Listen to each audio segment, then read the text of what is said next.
আসসালামু আলাইকুম, খুশি আলম রিপন বলছিলাম পিনাকেল কাউন্সিলার্স গ্রুপ থেকে। আজকে আমরা ইউএসএর স্পন্সর নিয়ে কথা বলবো। বাংলাদেশ থেকে যেসব স্টুডেন্ট ইউএসএর জন্য অ্যাপ্লাই করতে চান তাদের স্পন্সর কে হওয়া উচিত, কত টাকা দেখানো উচিত, কী কী ডকুমেন্টস লাগে, সবগুলো আমরা আপনাদের সাথে শেয়ার করবো আজকের সেশনে। সো প্রথমে আমরা জেনে নিই যে ইউএসএর জন্য কারা স্পন্সর হতে পারে। অ্যাকর্ডিং টু রুলস যদি বলি তাহলে কিন্তু যে কেউ স্পন্সর করতে পারে। রুলসে কোথাও বলা নেই যে বাবা মা স্পন্সর করতে হবে অথবা চাচা মামা হইতে হবে অথবা ক্লোজ রিলেটিভ হইতে হবে, এরকম বলা নেই। যে কেউ কিন্তু আপনার স্পন্সর হতে পারে অ্যাকর্ডিং টু রুলস। বাট এখানে একটা ইনফরমেশান আমি দিয়ে রাখি, যে কোনো দেশের ভিসা অফিসার যখন কাউকে অ্যাপয়েন্টমেন্ট দেওয়া হয় তখন সেই দেশের কালচার, সেই দেশের মানুষ সম্পর্কে একটা ধারণা দেওয়া হয় যেটা যেন তার ডিসিশন মেকিংয়ে হেল্প করে। সো বাংলাদেশের যেটা হচ্ছে, বাংলাদেশে কিন্তু চাচা মামা 50-60 লাখ টাকা বা 1 কোটি টাকা দিয়ে পড়ায় না, এটা মোটামুটি কিন্তু আমরা সবাই জানি। সো রুলসে যেটাই থাকুক, আমরা যেটা সাজেস্ট করি যদি কেউ ইউএস অ্যাপ্লাই করতে চান তাহলে বেস্ট অপশন হচ্ছে বাবা মা ভাই বোন, ফার্স্ট ব্লাড যেটা বলি সেটা বেস্ট অপশন। এর বাইরে যদি যাই সর্বোচ্চ আপনি যেটা করতে পারেন, আপন চাচা বা আপন মামা যদি হয় তারা স্পন্সর করতে পারে।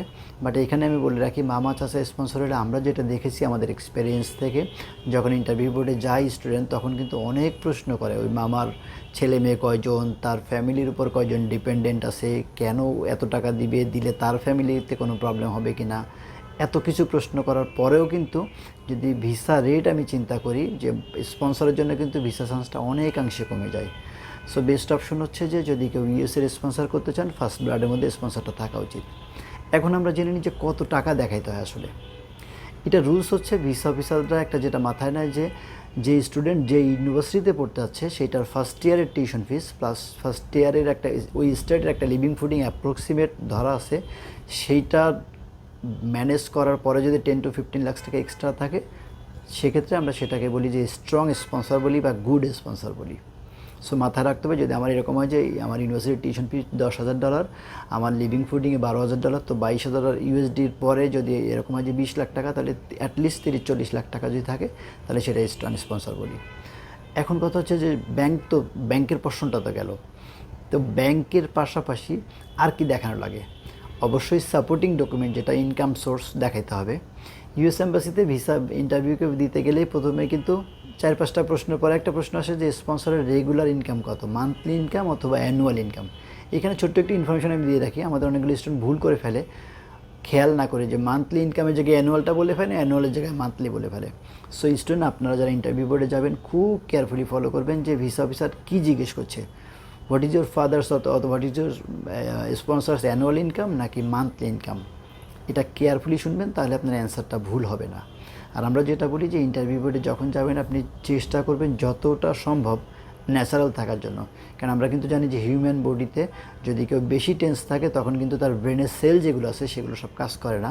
সো যদি বেশি লজ্জা পান, বেশি নার্ভাস থাকেন তাহলে কিন্তু প্রশ্ন বুঝবেন না, আর প্রশ্ন না বুঝলে কিন্তু আপনার অ্যান্সারটা ঠিকমতো হবে না। সো আমরা স্পন্সরে ফিরে আসি যে আপনি চেষ্টা করবেন যে স্পন্সর যখন রেগুলার ইনকাম জিজ্ঞেস করবে মান্থলি বা অ্যানুয়াল ইনকাম যেটা সেটা অ্যান্সার দিতে।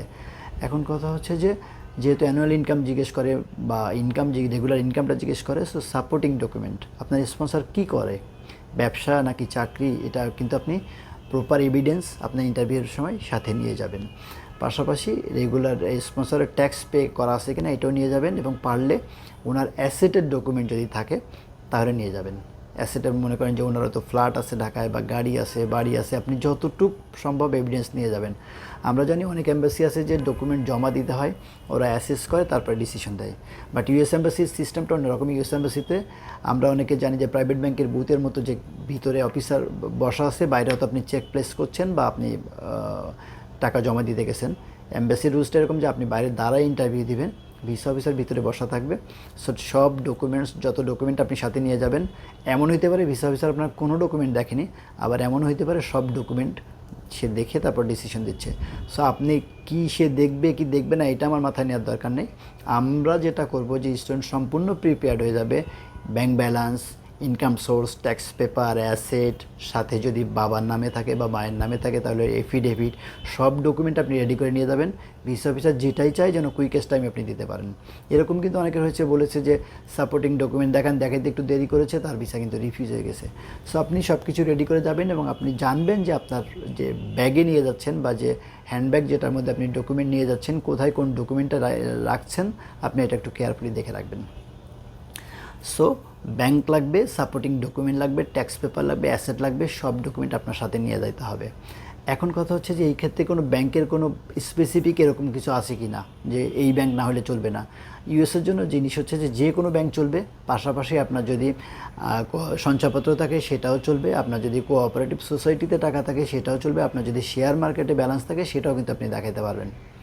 আর ইউএসের স্পন্সরটা কিন্তু যখন আপনি অ্যাপ্লাই করবেন, কোনো এজেন্টের মাধ্যমে অ্যাপ্লাই করেন বা নিজে নিজে অ্যাপ্লাই করেন, তখন আপনার ব্যাঙ্ক ব্যালেন্সটা পাঠিয়ে দিতে হয়।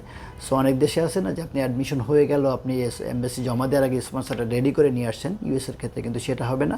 ইউএসের ক্ষেত্রে ব্যাঙ্কটা আগে থেকে রেডি করতে হবে, কারণ ব্যাঙ্ক ব্যালেন্স না দেখলে আপনার যেটা অ্যাডমিশন কনফার্মেশন, যেটা ইউএসের জন্য বলে I-20, সেটা কিন্তু ইস্যু হবে না।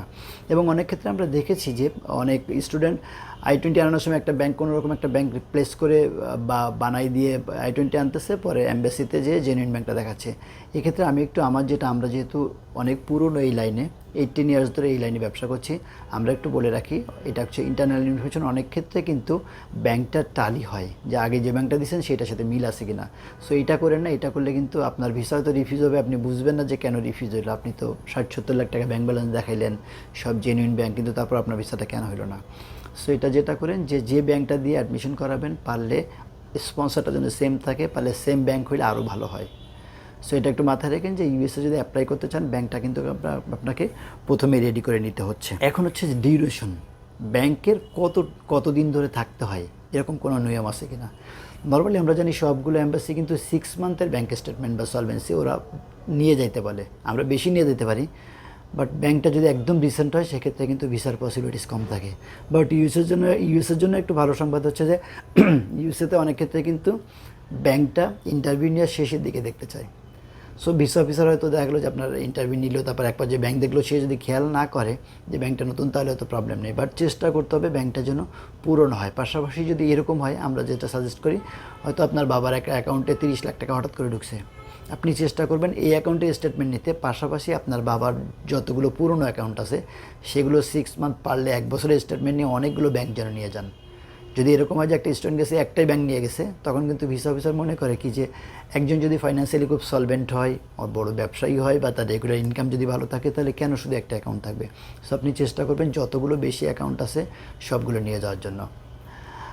ভিউয়ার্স, আমরা চেষ্টা করেছি ইউএসএর স্পন্সর নিয়ে আজকে কথা বলতে। আমরা চেষ্টা করতেছি ছোট ছোট করে কিছু ভিডিও করতে, যাতে যারা বাসায় বসে দেখতে চান বা অ্যাপ্লিকেশনের কোনো দেশে অ্যাপ্লাই করতে চান, সেক্ষেত্রে এই ভিডিওগুলো তাদের জন্য হেল্পফুল হবে, যে কোন দেশে তারা অ্যাপ্লাই করা উচিত বা কোন দেশে সে অ্যাপ্লাই করার জন্য এলিজিবল কিনা সেগুলো জানার জন্য। আমরা নেক্সট আরও অনেক ভিডিও নিয়ে আপনাদের সামনে হাজির হব। আমরা তারপরেও যদি ইউএসএর স্পন্সর রিলেটেড কোনো প্রশ্ন থাকে আপনাদের, আমাদের ইনবক্স করতে পারেন, ফেসবুকে অথবা ইউটিউবে, দুইটা মিডিয়াতে আমরা খুব কুইক রিপ্লাই দেওয়ার চেষ্টা করি। পাশাপাশি আমাদের অফিস শুক্রবার এবং গভর্নমেন্ট হলিডে ছাড়া সব দিনই খোলা আছে, সকাল 10টা থেকে সন্ধ্যা 7টা পর্যন্ত আপনারা আমাদের অফিস ভিজিট করতে পারেন। আমরা ফোন কম ধরে, আমরা আগের ভিডিওতে বলেছিলাম, আসলে নর্মালি যেটা হয় যে সারাদিন কাউন্সিলে অফিসে এত ভিড় থাকে যে সব ফোনগুলো আমরা টাচ করতে পারি না। বাট অফিসে আসলে আমরা এনাফ টাইম দিই, যত সময় আপনার ইনফরমেশন ক্লিয়ার না হয় তত সময় আপনি আমাদের প্রশ্ন করতে পারেন। সবাই ভালো থাকবেন, সুস্থ থাকবেন, আমাদের জন্য দোয়া করবেন, বাংলাদেশের জন্য দোয়া করবেন, যেন করোনা সারা বিশ্ব থেকে খুব দ্রুত রিমুভ হয়ে যায়। আমরা যেন এই মহামারী ভাইরাস থেকে সবাই, আল্লাহ আমাদেরকে রক্ষা করুন, এই দোয়া করে শেষ করছি। আল্লাহ হাফেজ।